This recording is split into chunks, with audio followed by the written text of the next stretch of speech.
Good morning father. Good morning बच्चों। कैसे हो तुम सब? हम सब ठीक हैं फादर। तो बच्चों, आज कौन सी कहानी सुनने आए हो? फादर, आज यूहन्ना बपतिस्मा देने वाले की कहानी सुनाइए। ठीक है, पहले तुम सब बैठ जाओ। ठीक है फादर। ये उस समय की बात है जब यहूदिया में राजा हेरोदिश राज किया करता था। उस समय जकरिया नामक एक जाजक था जिसकी पत्नी हारून के वंश की थी और उसका नाम एलीशिबा था। ये दोनों ही पति पत्नी परमेश्वर की दृष्टि में धर्मी थे और परमेश्वर की सारी विधियों और आज्ञाओं का पालन करने वाले थे। एलीशिबा बांझ थी, पर एक चमत्कार के द्वारा परमेश्वर ने उन्हें संतान दी। अगर आप एलीशिबा की पूरी स्टोरी देखना चाहते हैं तो चैनल पर जाकर देख सकते हैं। आइए हम स्टोरी पर वापस आते हैं।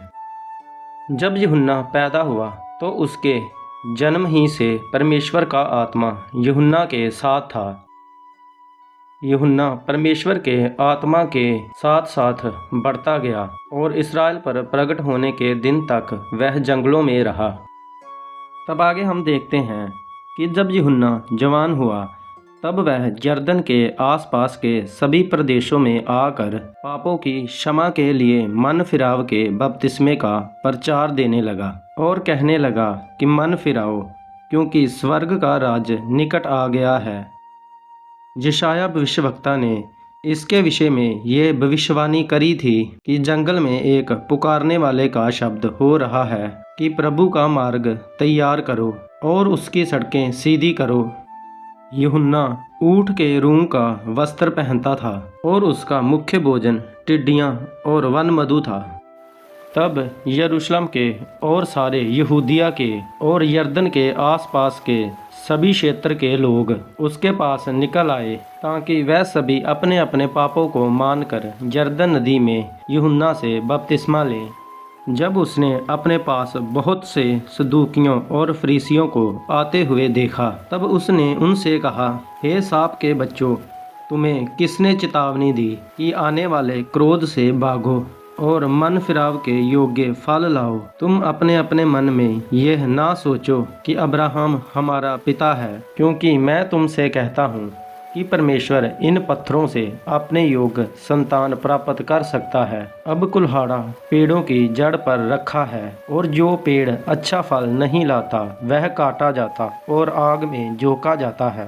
तब आगे हम देखते हैं कि यूहन्ना कहता है, मैं तो तुम्हें पानी से बपतिस्मा देता हूँ, लेकिन वह आने वाला है जो मुझसे शक्तिशाली है। मैं तो इस योग्य भी नहीं हूँ कि उसकी जूती का बंद खोल सकूं। वह तुम्हें पवित्र आत्मा और आग से बपतिस्मा देगा। वह अपना खलियान अच्छी रीति से साफ करेगा। वह गेहूं को तो अपने खत्ते में इकट्ठा करेगा, परंतु भूसे को उस आग में जलाएगा जो बुझेगी नहीं। तब एक दिन प्रभु यीशु मसीह भी गलील से जर्दन के किनारे पर यूहन्ना के पास बपतिस्मा लेने के लिए पहुँचे।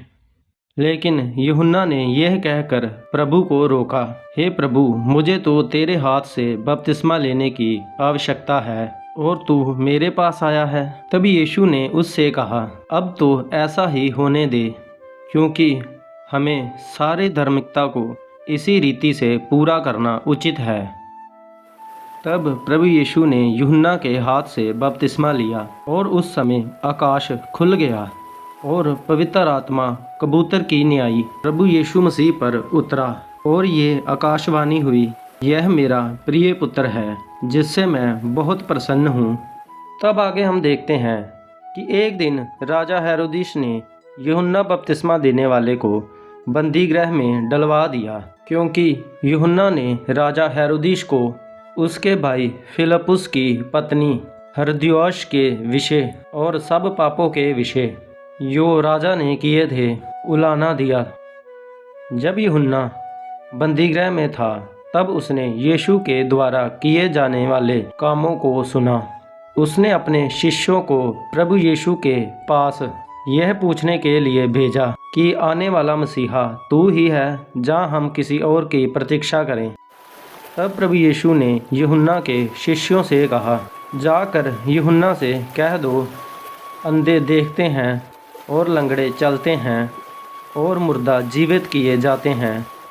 तब यूहन्ना के शिष्यों ने यूहन्ना के पास आकर जैसा यीशु ने कहा था वैसा ही उसे सुना दिया। यहाँ हम देखते हैं कि यूहन्ना प्रभु यीशु के बारे में सब बातें जानता था, पर फिर भी वह संदेह करता था कि क्या आने वाला मसीहा यीशु ही है।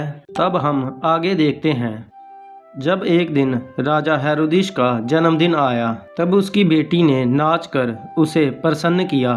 तब राजा हेरोदिस ने अपनी बेटी से कहा, हे बेटी, मांग, तुझे क्या चाहिए? आज मैं तुम्हें अपने राज्य की आधे से ज़्यादा विरासत भी तुझे दे दूंगा।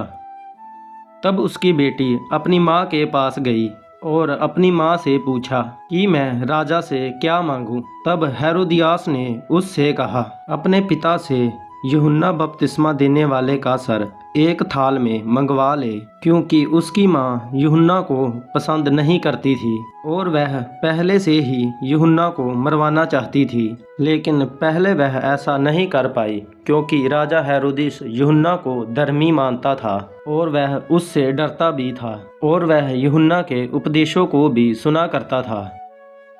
जब राजा की बेटी ने अपनी माँ के कहे अनुसार राजा हेरोदिस से ऐसा कहा, हेरोदिस बहुत ही दुखी हुआ, लेकिन अपने कहे अनुसार उसे यूहन्ना का सर एक थाल में मंगवाना पड़ा और हेरोदिस ने आज्ञा दी कि यूहन्ना बपतिस्मा देने वाले का सर एक थाल में लाया जाए। तब सिपाहियों ने वैसा ही किया और हेरोदिस की बेटी ने वह सर अपनी माँ को दिया। इस तरह यूहन्ना बपतिस्मा देने वाला परमेश्वर के लिए शहीद हो गया। तो बच्चों, कैसी लगी आपको यूहन्ना की कहानी? बहुत ही अच्छी थी फादर। अगर आपको हमारी वीडियो अच्छी लगती हैं तो वीडियो को लाइक और चैनल को सब्सक्राइब करना ना भूलें। मिलते हैं नेक्स्ट वीडियो में।